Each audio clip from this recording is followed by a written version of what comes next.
say we changing, look, we made it. Yeah, we made it.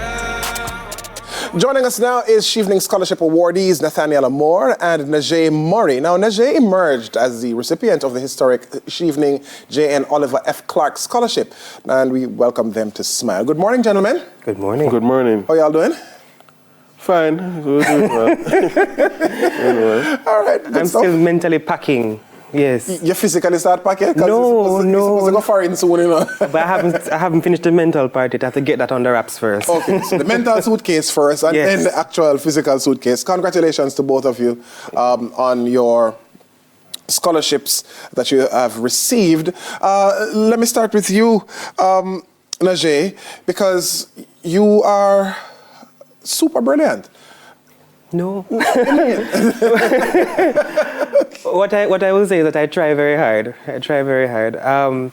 And you know, being here, I was told yesterday that I should stop saying that I'm surprised. What I am grateful. Yeah. Right? And then I know that I put in the work to get here. I'm just hoping that when I get to the UK, I'll be equally as enthused to put in the work there. Yeah, I mean, you are now what? The PRO, the Public Relations and Community Lead at the University Council of Jamaica. So you've not stayed far from from tertiary level education. Yeah. I mean, having done your degree, and now working with the University Council of Jamaica. How did you, we all know about the Chevening Scholarship, but why did you choose to apply and, you know, obviously in the end getting the award, the scholarship?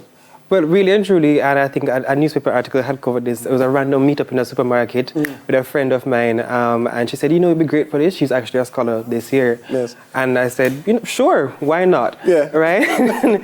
But really and truly, why I chose education, because I already have a undergrad in communications and a master's in media management. Right. But I really needed to find some way of finding your passion. So you find a passion after. For most instances. Yes. So education was what I found, and I said, hey man, this is where I want to go. I want to see how it can transform, how it can help others like how it has helped me, right? And other members of my family and my community as well. Good. What will you be pursuing? I'll be doing a Master's of Arts in Education and International Development at the University College London. Funny enough, this school is ranked #1 for study of education in the entire world, above Harvard and Cambridge and all those other institutions. So that's really the reason why I chose to go there. Yes. It's shocking, not shocking, but grateful that I got through. Nathaniel, you hail from the western neck of the woods. Yes, I'm from Montego Bay, from a community named Portobello. Yes. What's the big thing about Portobello? The best thing about Portobello is the lack of noise. It's a very secluded area. It's actually a rapidly developing area, actually, because with the new installation of the highway project in Montego Bay, it's actually becoming a more central point. Right. So everybody who probably was thinking of getting real estate in Portobello, you have to just get it as quick as possible, because that area is now more central, and gas stations, you're just seeing the community grow around you. So it's actually exciting. And we have a river 5 minutes away from our house, so something that I'm actually very excited You sound like a real estate realtor. But you are also the CEO of DGM Entertainment Limited and the league commissioner for Elite One Caribbean Basketball League. And you just completed studies at the Norman Manley Law School. Yes. Congratulations. Thank you. I wear many hats. Right. As long as I can remember, I've occupied spaces of leadership. It's really a perpetual fear of being average. And the areas where I mainly specialize in are entertainment, intellectual property, sports, etc. Right. So for as long as I remember, I've actually been within the music space. When I was in high school... Which high school was that, by the way? The Cornwall College. Learn or leave. Learn or leave, thank you.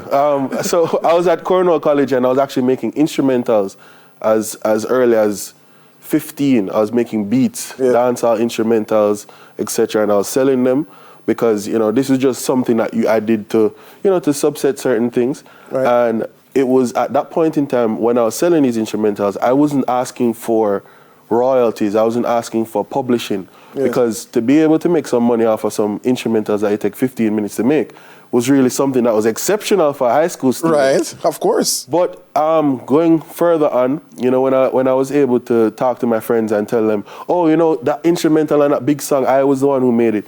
I wasn't getting any credits. I wasn't getting any payments further from that.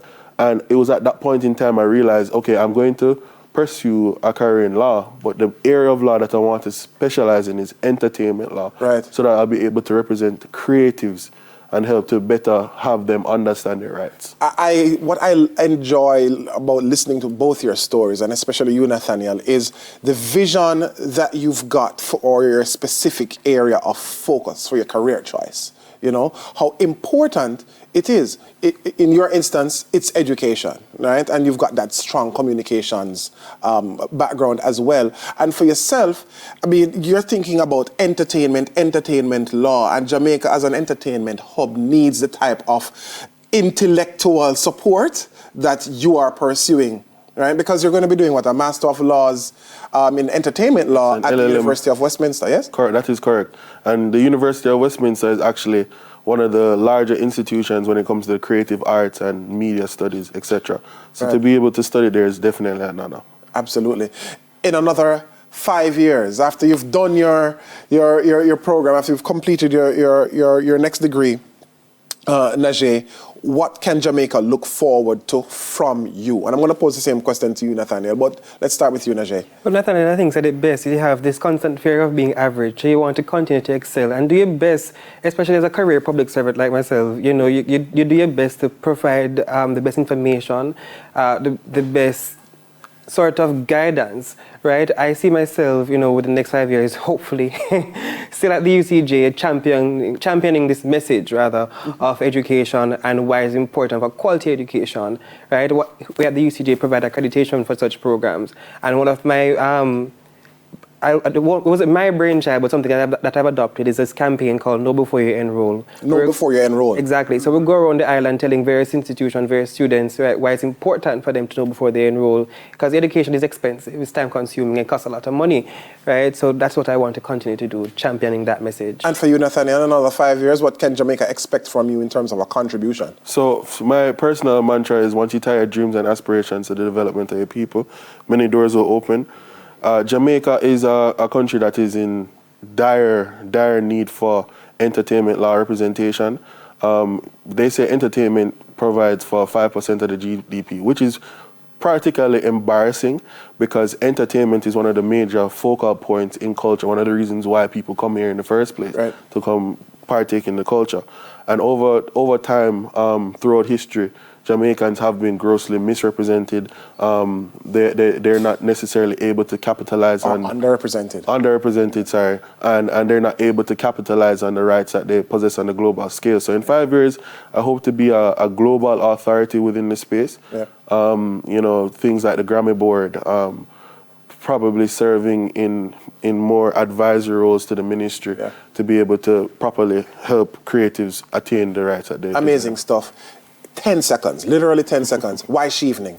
Why Chevening? Because it's one of the best scholarships out there. But just to very quickly, we're encouraging persons to apply. Just like how I got random in the supermarket, yeah, you should definitely apply. The application period closes on November 3rd. And you can visit the JN Group's website. You can visit the foundation's website as well, as long as chevening.org for the application. Amazing stuff. Thank you so much. Two inspiring young gentlemen, Chevening Scholarship awardees Nathaniel Amor and the joint Chevening/JN Scholarship awardee Najee Murray. After the break, we'll take a look at fostering the right mindset for academic success right after these gentlemen. Amazing. But first, we get another performance.